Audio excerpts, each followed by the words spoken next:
Hey friends, I'm Otis Gibbs, and this is my buddy Kenny Vaughan. He's going to share some personal stories about being around Jerry Lee Lewis. We were opening for him somewhere up in the Midwest. It might have been Indiana. It was an outdoor show, and the backstage area was this big cavernous room. Kind of, it wasn't very glamorous at all. It was like a casino or something, with a outdoor stage, and then you're back by the kitchen. And Marty and Jerry Lee are old buddies. They're very close. Marty calls him Unc, and they go way back. And so he was affable, and he was. There was this big light that was sort of bearing down on the room, and he was sitting there, and he kept looking at that light, and he said, "If I had my pistol, I'd shoot that light out right now." He's really a funny guy. I mean, he's one of the funniest people, but everything is so deadpan, you don't know when he's kidding or when he's not kidding, he comes out of left field. Marty went down to see him recently. He said he's looking pretty good, sitting there in the chair, and I said, Marty said, "Unc, did you get that COVID thing?" And Jerry said, "It went around me."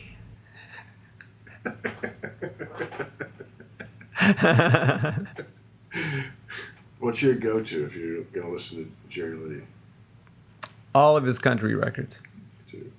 I mean, and then live performance records. There's so many good things. The live at the Palomino is awesome. What made Milwaukee famous on that? It's a great version of that. He's somebody that's gets on the stage and says, "What are you doing on my stage, boy?" Right in the middle of the song. Yeah. It's Palomino. Which is just a dive, honky tonk, crummy joint. But that's a good record. I like all those live recordings that you can find on YouTube. From like the best period, I guess, would be the 70s. That's really kind of his. Have you ever heard the one where somebody's booing? I don't think so. Yeah, and Jerry's going, "Boo, boo, boo." Takes a real man to come up here and boo. I extend the invitation to you to come on this stage and boo me. Boo, boo. I think his version of Me and Bobby McGee is the definitive version for my taste. Alabama Jubilee, same thing. His version of Alabama Jubilee is off the hook, man. It's too good. That's my favorite version of that tune. Well, I've always said for many years that George Jones was the best country singer, but Jerry Lewis is my favorite country singer. And that's just the truth of the matter. George Jones is the best. But Jerry's my favorite, far and above George Jones, Those Jerry Kennedy albums, and something about the way everything sounds on those, to me, is just wonderful. It really is. Mm-hmm. Warm and luscious. It's high tech, but very musical. He's some kind of freaky genius, man. I mean, he's cutting everything live. His vocal and piano are going down live, and he's not going to fix anything. He's not going to play it again. I sang it. I already did that one. Let's do another one, Have you heard Bad Bad Leroy Brown? Yeah. That's one of the greatest Jerry Lee records ever, that song. It's like epic. The story. Yeah. How he changed all the lyrics and the chords. It's so good. I never got to see Knox Phillips after I heard that. I think by the time I heard that, Knox was already deceased. But that's one of the, if Knox Phillips never did anything else on this earth, he recorded Bad Bad Leroy Brown. with Jerry Lee Lewis, and that's the greatest achievement in his life, as far as I'm concerned. I would tell him that. I'd tell his brother that right now. People don't understand the magnitude of the talent that guy has, and he just like, he does things with music that nobody ever did. He owns it, man. I'll show music a lesson. Yeah, music. I'll teach it a lesson. I mean, he's there's nobody like him.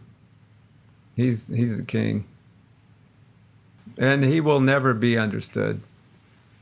By 99.9% of any music people on this earth.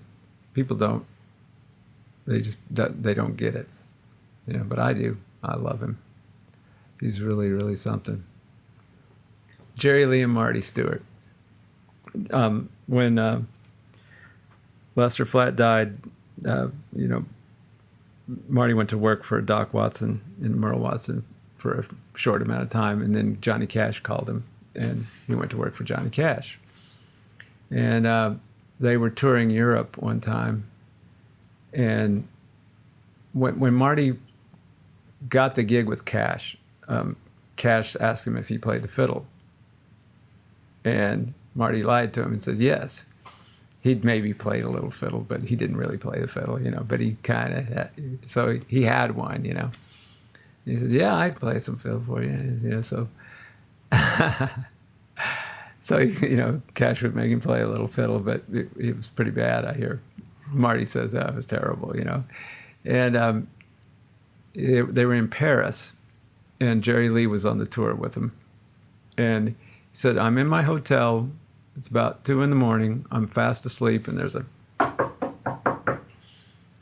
So I go to my door, I open the door, and there's Jerry Lee, no shirt, and he's covered in birthday cake. And he says, son, I need to borrow your fiddle. Marty got the fiddle. He said, that was the last time I ever saw my fiddle. I never saw it again. He said, I was glad to see it go. I mean, I didn't have to play it anymore. And on that same tour, they were in an airport in Europe somewhere. And Jerry Lee had a Sherlock Holmes hat on, and he had one of those Sherlock Holmes curved pipes, and he had a trench coat on, dark glasses, in the airport. And he was, whatever girl was with him on that tour was pissed off. Maybe it was a wife or something. And he said they were standing there, Marty's talking to Jerry Lee, and all of a sudden this liquor bottle just comes flying and almost hits Jerry, but it didn't hit anybody. It just went whew. And Jerry didn't even flinch, He knew that it was the lady that, and he's like puffing, and he says to Marty, Killer, was there anything in that bottle when it went by?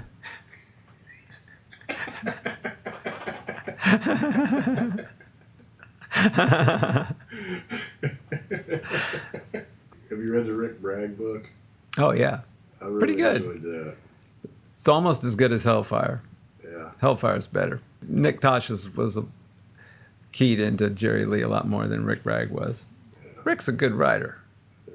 Don't get me wrong.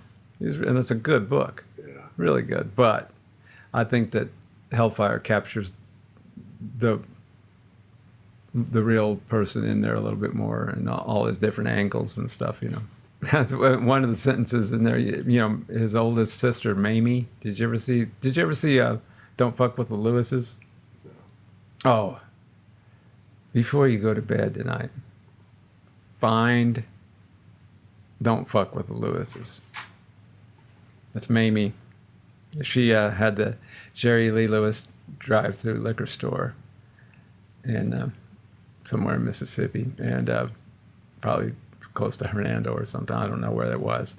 But there's this Dutch film crew, that the movie opens with, they're going down the street in their van, and they see the Jerry Lee Lewis drive-through liquor store, and they stop and back up, and they go in, and she and her husband and her daughter live there in the building attached to the drive-through liquor store, and we can go and get a drink, right there. Dude, it'll blow your mind. That movie is unfucking believable. She has everything that Jerry Lee has in spades. And in Tasha's book, she at one point she says, "I'm Mamie. I'm the black sheep of the family," and Tasha says, "A statement of awesome proportions." But that movie, oh man, I gotta see if I can find it real quick. You gotta watch it.